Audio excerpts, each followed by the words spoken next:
여러분 안녕하세요. 저번 시간까지 우리가 배웠던 게 국토의 계획 및 이용에 관한 법률. 저번 시간까지 몇 주 동안 수업을 했고요. 대망의 이제는 새로운 챕터가 되겠죠. 도시개발법. 시작해 보도록 하겠습니다. 이 도시개발법에서 우리가 나가야 될 그 진도 내용들이 이제 총칙이 되겠고요.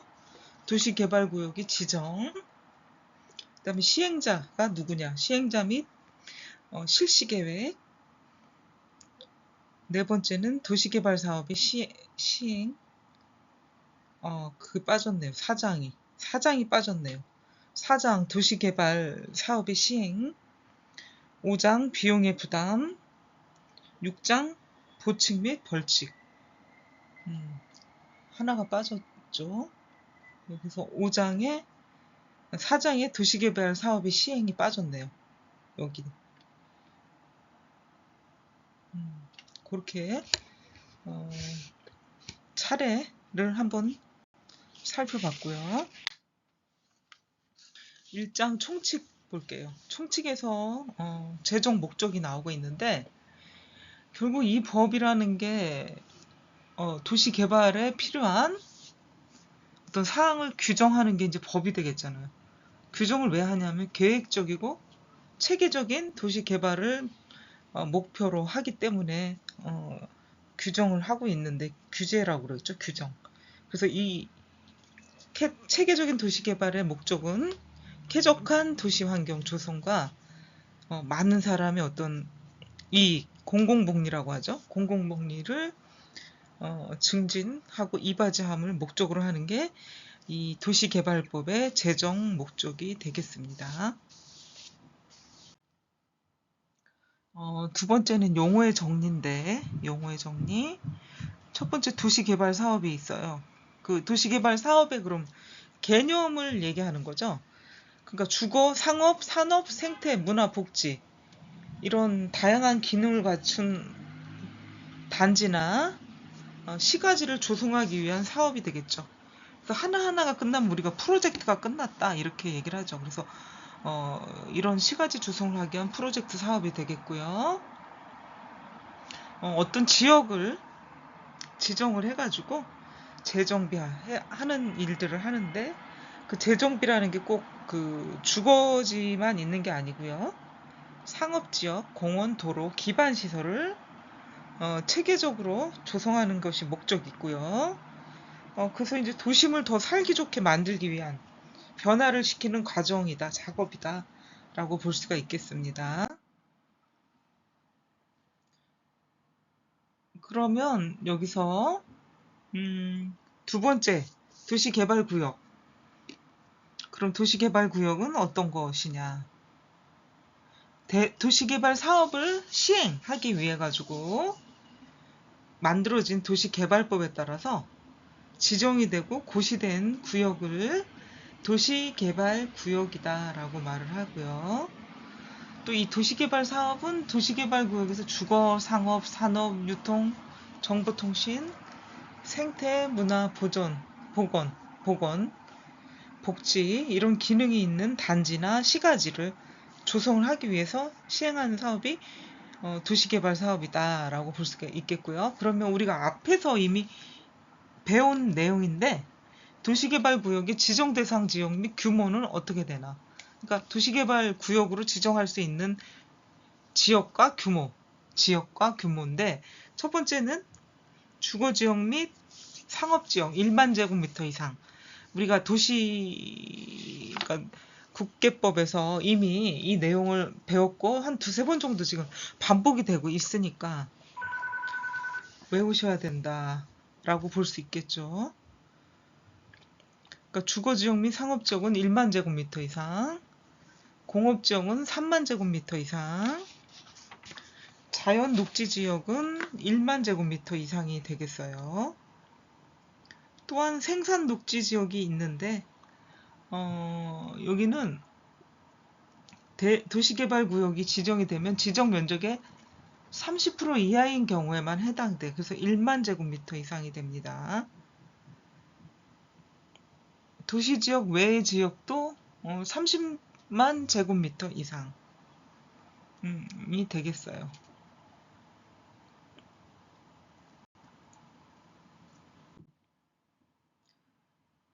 그리고 이제 용어인데 세 번째는 환지 방식입니다. 환지 방식. 환지 방식인데 환지 방식이라는 게 결국은 토지를 이 도시개발 사업을 하는 측에서 시행사 측에서 매입을 해서 그대로 매입을 해서 이제 개발을 해야 되는데 매입이 안 되고 다시 그대로 토지 주인에게 돌려주는 방식이 되겠죠. 그러니까 보상금을 지급하는 대신에 개발구역 내에 조성된 땅을 다시 보상해주는 게 환지 방식이다. 주로 민간이나 재개발조합에서 시행하는 개발 방식이 되겠고요. 또 이게 보상을 못 해주는 거는 뭐냐면은 공공시설을 설치하고 변경이 필요한데 그 개발하는 지역의 땅값이 인근 지역보다 비싸다. 비싸서 보상금을 주기가 어려울 때 이 환지 방식을 적용해서 도시 개발을 하게 되는 거죠. 그래서 우리 민영이나 공용개발 모두 환지 방식을 쓰기도 하고요. 수용 방식도 쓰기도 하는데 이 두 가지를 또 같이 쓰는 거를 이제 혼합 방식이다라고 할 수가 있겠죠. 환지 방식을 채택했을 때는 공사 완료 후에 어떤 환지 계획이 나오게 되는데 종전의 토지 그 보상 아니면 평가한 거에 가름해가지고 새로운 토지를 교부하고요. 만약에 그럼에도 불구하고 평가한 금액보다 작다 그러면은 과부족에 대해서 금전으로 차액을 정산을 하게 됩니다. 이것이 환지 방식이다. 다시 토지로 내주는 거죠. 개발 후에. 그 땅의 위치가 똑같지 않더라도 다시 토지로 받는 방식이 환지 방식이 되겠고 그 평가한 금액보다 받은 땅이 더 금액이 낮으면은 금전으로 환산해서 차액을 정산하게 됩니다.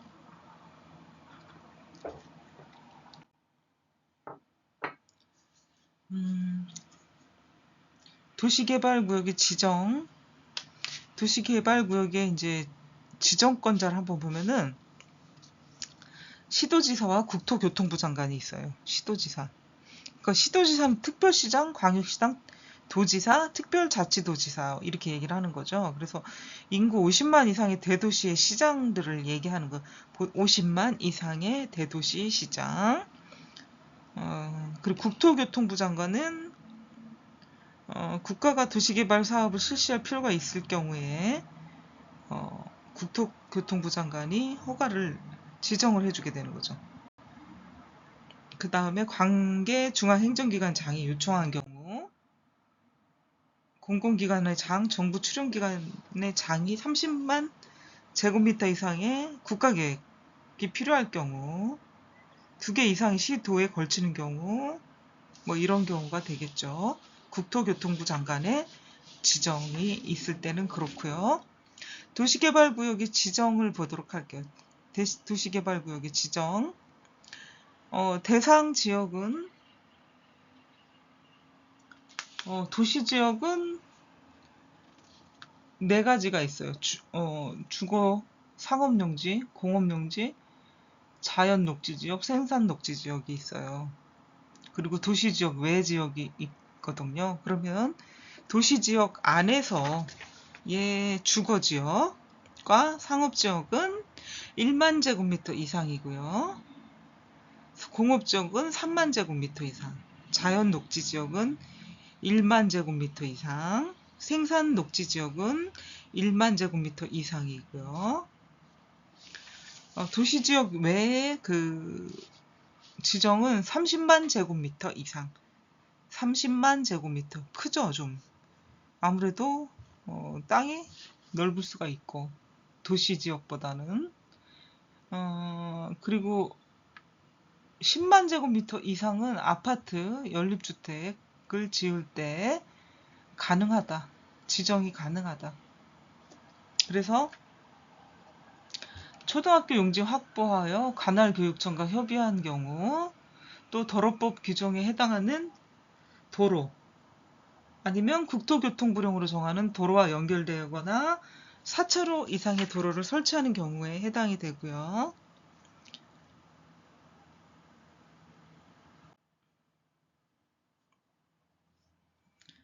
두 번째, 도시개발구역으로서 지정할 수 있는 지역을 한번 보도록 할게. 도시개발구역으로 지정할 수 있는 지역이 어디가 있느냐. 자연녹지지역, 생산녹지지역, 도시외지역, 그리고 지역균형 발전을 위해 가지고 중앙행정기관의 장과 협의해서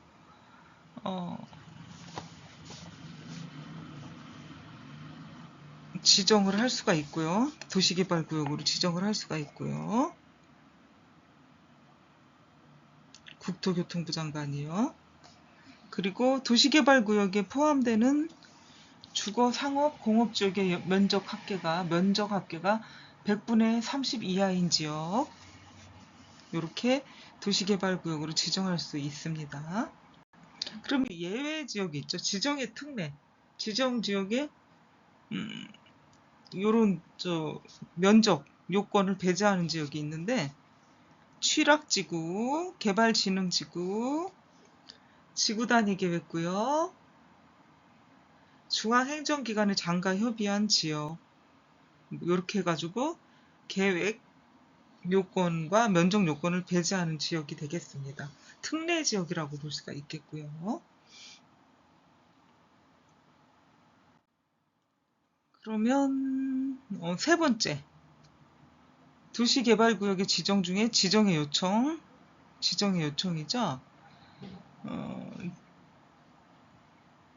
지정의 요청은 시장, 시군구, 도시계획위원회에서 자문한 후에 시도지사에게 도시개발구역의 지정을 요청할 수가 있어요. 시장, 군수, 구청장이 도시계획위원회에 자문을 한 후에 시도지사에게 도시개발구역의 지정을 요청할 수가 있습니다. 그런데 여기서 지구단위 계획으로 이미 지정이 된 지역이나 그런 계획이 있다면은 따로 도시계획위원회의 자문을 받을 필요가 없다는 거죠. 다만이라는 게 이제 예외적인 상황이 많은 거죠. 그러니까 지구단위 계획 구역 이미 지정이 된 곳이죠. 그곳에서는 도시계획위원회 자문을 받을 필요가 없다. 도시개발계획의 수립을 볼게요. 도시개발계획의 수립. 그래서 개발계획의 개념이라는 게 있는데, 도시개발 구역을 지정했으면은 그 지정권자가 있을 텐데, 그 지정권자가 그 구역 지정 시 수립하는 도시개발 사업이 개발계획이다. 개발계획에 대한 개념이 되겠다. 두 번째, 개발계획이라는 게 있는데 수립과 개발계획의 변경이 있습니다. 그러니까 수립이라는 건 말 그대로 계획을 세우는 거, 만드는 거. 그러니까 도시개발구역을 지정하려면 해당 도시개발구역 내에 대한 그 도시개발 사업의 계획이 필요한 거죠.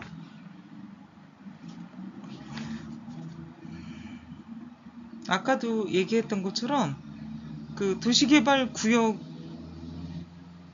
지정할 수가 있는데, 앞에 얘기한 것처럼 자연녹지지역, 생산녹지지역, 도시외지역, 국토교통부 장관이 정하는 국가균형 발전을 위해서 필요하다 하면은 지정을 할 수가 있고, 또 이런 지역에 해당 도시개발구역에 포함되는 주거지역, 상업지역, 공업지역의 면적의 합계가 전체 도시 개발구역 지정 면적의 100분의 30 이하인 지역을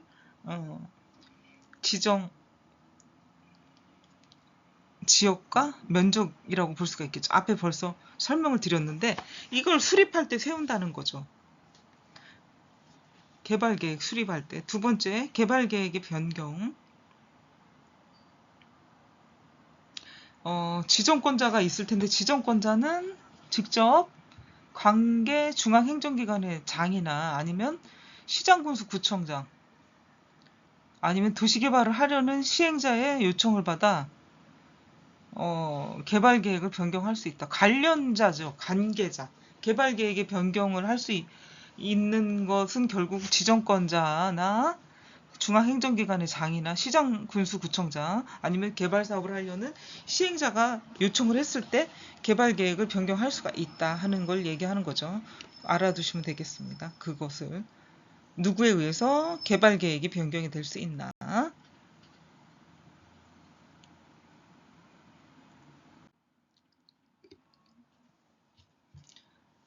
그러면 세 번째인데요. 개발계획의 내용이 있는 거죠. 개발계획의 내용. 그럼 개발계획의 내용으로는 어떤 것들이 포함이 되는지 한번 보도록 합시다. 도시개발구역의 명칭, 위치, 면적이 들어가고요. 내용으로. 두 번째는 도시개발구역의 지정 목적과 도시개발사업의 시행기간.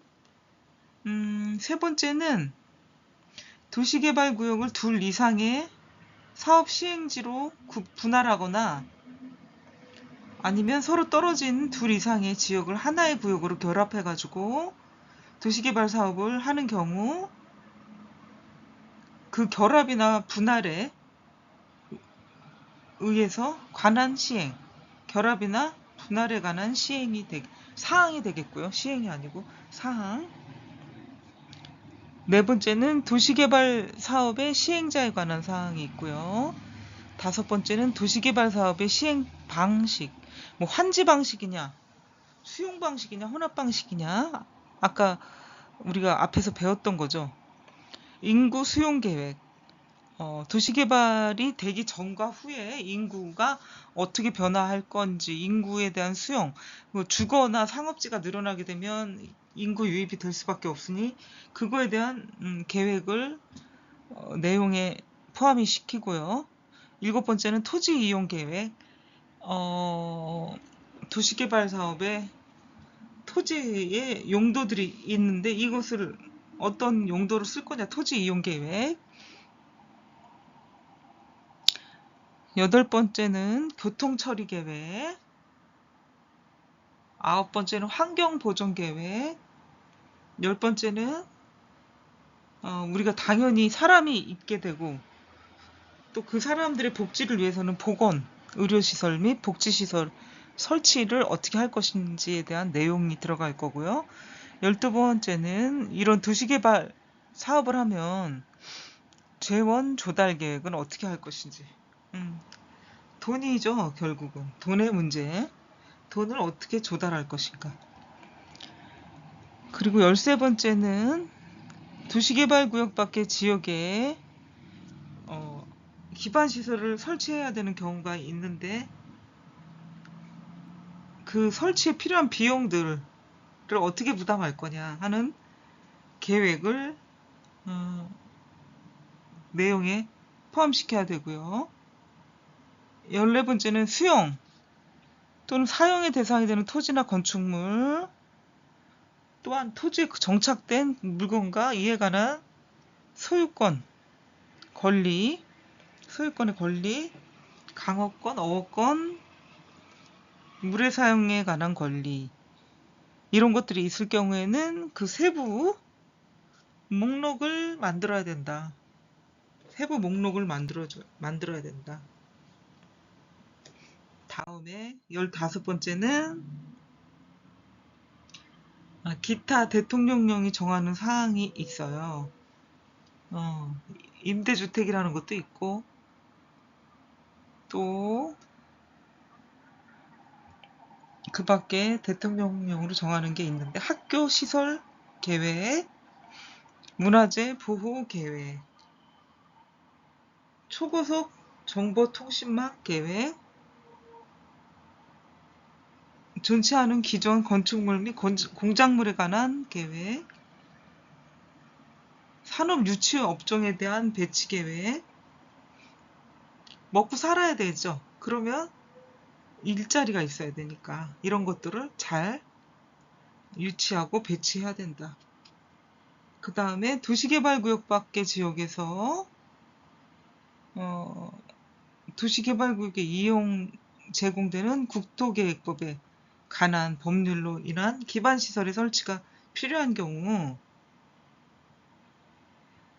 도시개발구역 밖의 기반계획에 관한 사항, 그 다음에 집단 에너지 공급계획, 전시장, 공연장 등의 문화시설 계획, 어린이집 계획, 저탄소 녹색도시 조성을 위한 계획,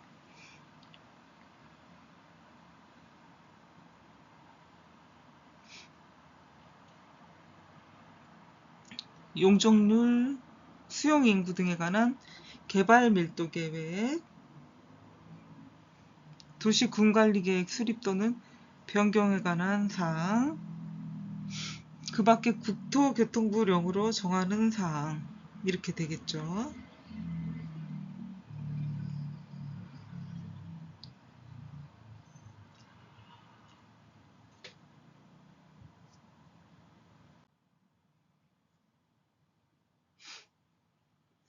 다음 도시개발계획의 수립에서 수립 작성 및 기준을 볼게요. 수립 작성 및 기준. 토지 소유자 등의 동의가 있어야 돼요. 그래서 여기 토지 소유자 등의 동의는 3분의 2 토지 소유자 등의 동의는 3분의 2가 있어야 된다. 이거는 그러니까 민간 시행자를 포함해서 지상권자 포함해서 3분의 2의 동의가 있어야 되고요. 토지 소유자는 3분의 2. 그 다음에 수용이냐 사용이냐. 국공유지 제외 토지 면적의 3분의 2, 소유자는 2분의 1의 동의가 필요하다.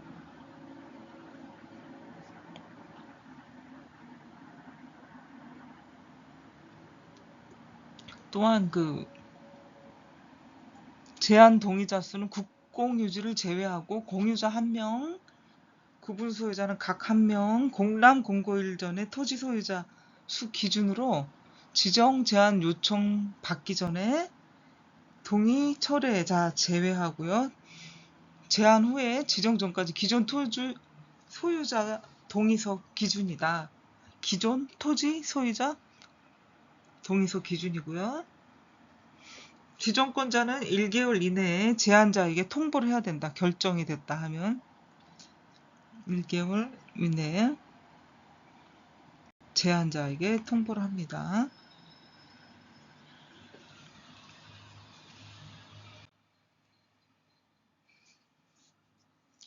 광역 도시계획과 도시군 기본계획에 부합을 해야 되는데 이건 어떤 얘기냐면 국토의 계획 및 이용에 관한 법률에 따라서 광역 도시계획이나 도시군 기본계획을 수립을 해놨다면 요것이 이제 해당 광역 도시계획이나 도시군 기본계획에 들어맞아야 된다 이 얘기를 하고 있는 거죠. 부합이 돼야 된다는 거는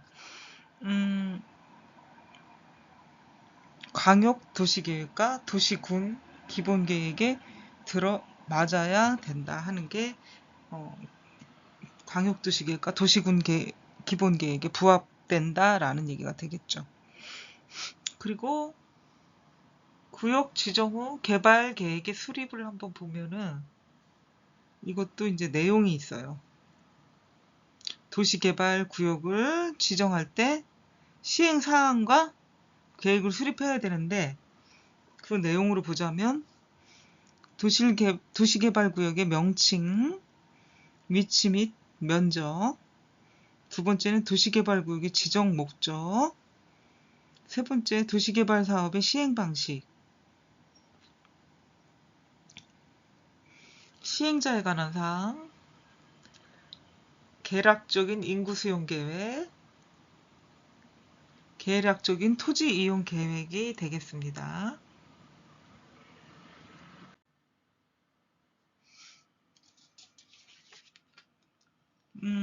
네 번째 기능의 조화를 볼게요. 기능의 조화. 그러니까 우리가 외모를 평가할 때 그러면 안 되지만 그럼 혼자라도 뭐 속으로라도 평가할 수 있는 건 자유잖아요. 뭐 하게 되면은 그 얼굴에서 이쁘다 밉다를 판가름하기보다는 조화가 잘 이루어졌나 안 이루어졌나 이걸 보게 되죠. 그러니까 그런데 이게 사람의 얼굴뿐만 아니라 건축물이라던가 어떤 작품이라던가 모든 것이 조화가 이루어졌나 조화 그것이 가장 큰 완성도인 것 같아요. 근데 이것도 마찬가지죠. 도시개발이 기능의 조화가 잘 이루어졌나 안 이루어졌나가 가장 중요한 것이라고 볼 수가 있겠는데 330만 제곱미터 이상인 도시개발구역에 관한 개발계획을 수립할 때 주거나 생산이나 교육이나 유통이나 그 위락 등의 기능이 조화롭게 설치가 잘 됐나 하는 것을 살펴봐야 되는 거죠. 특히 330만 제곱미터 이상인 도시개발 구역에 관해서 그렇긴 한데 저는 모든 개발 계획이 마찬가지라고 생각해요. 면적에 상관없이. 그런데 이제 법률상 법으로 나와 있는 내용이 이제 면적 기준이 이렇다 하는 것을 얘기하고 있는 거죠. 기능의 조화 매우 중요하죠. 그래서 한번 봅시다. 도시개발구역의 규모 30만 제곱미터 이상인데 국토교통부 장관이 지정을 합니다. 이럴 때는 이제 공공기관의 장이나 정부 출연기관의 장이 제한한 경우가 되겠고요. 도시개발구역의 규모가 100만 제곱미터 이상 국토교통부 장관과 협의를 해야 되고요. 도시개발구역의 규모 중에서 330만 제곱미터일 때는 이상일 때는 복합도시 기능을 갖도록 계획을 수립을 해야 된다.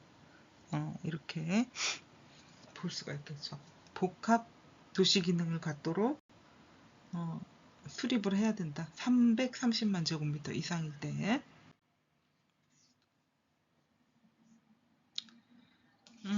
그리고 이제 도시개발 구역의 지정 절차 등을 한번 볼게요. 도시개발 구역의 지정 절차를 보면은 첫 번째가 기초조사를 한다. 기초조사를 한 후에 구역 지정을 제안을 하게 되는데 기초조사에는 어떤 것들이 들어가느냐 사전 환경 평가 환경성 검토 협의를 하고요. 소방방재청에서 검토 사전 재해 영향성에 대한 검토를 하고요. 군사시설보호 이전 협의를 국방부와 하게 되고 또 산림청에서는 산림에 대한 것을 협의를 해야 되고 농지 전용에 대한 것은 농림수산식품부에서 협의를 해야 되고요. 철도시설 이런 것들은 이제 철도청에서 계획을 하게 되고요. 또 기타 중앙행정기관 및 관련 지자체에서 협의를 해야 된다. 그래서 결국에는 경우에 따라서는 30개 이상의 부서와 협의를 할 수도 있고 그렇지 않으면 더 작게 할 수는 있는데 이런 것들이 협의가 완료되면 어떤 문제가 있는지 없는지 문제점이 나오게 된다는 거죠. 그래서 처음에는 수용 방식이냐 환지 방식이냐를 설정을 하고 첫 번째가 이제 기초조사를 하게 된다는 얘기죠. 예, 기초조사를 하게 된다. 두 번째가 주민 동의를 하고 주민의 어떤 의견 청취 절차를 거치게 됩니다. 국토교통부 장관, 시도지사 아니면 대도시 시장이 도시개발구역을 지정을 하게 되면은, 지정을 하고자 하면은 여기 대도시 시장이 아닌 시장, 군수, 구청장이 도시개발구역에 지정을 요청할 수가 있는데, 이럴 때는 공람이나 공청회를 통해 가지고 주민이나 관계 전문가 등으로부터 의견을 들어야 됩니다. 그래서 공람이나 공청회에서 제시가 된 의견이 타당하다고 인정이 되면은 그 타당한 의견을 반영을 해야 된다. 그렇게 나오고 있는 거죠. 그리고 반대하는 사람도 있으니까, 만약에 타당하다, 안 타당하다 그래서 어떤 주민 공람 공고를 14일간 하고요. 전국 신문 일간지 2곳 이상 인터넷에 공고도 하게 돼 있고요. 면적이 10만 제곱미터 이상인 경우에는 공보, 인터넷 홈페이지 공고가 꼭 필요하고, 공청회는 100만 제곱미터 이상인 경우, 그다음에 이런 경우에 이제 주민등록 의견 청취가 다 이루어진 거라고 볼 수가 있겠죠. 세 번째는 도시계획위원회 심의를 받습니다. 도시계획위원회 심의.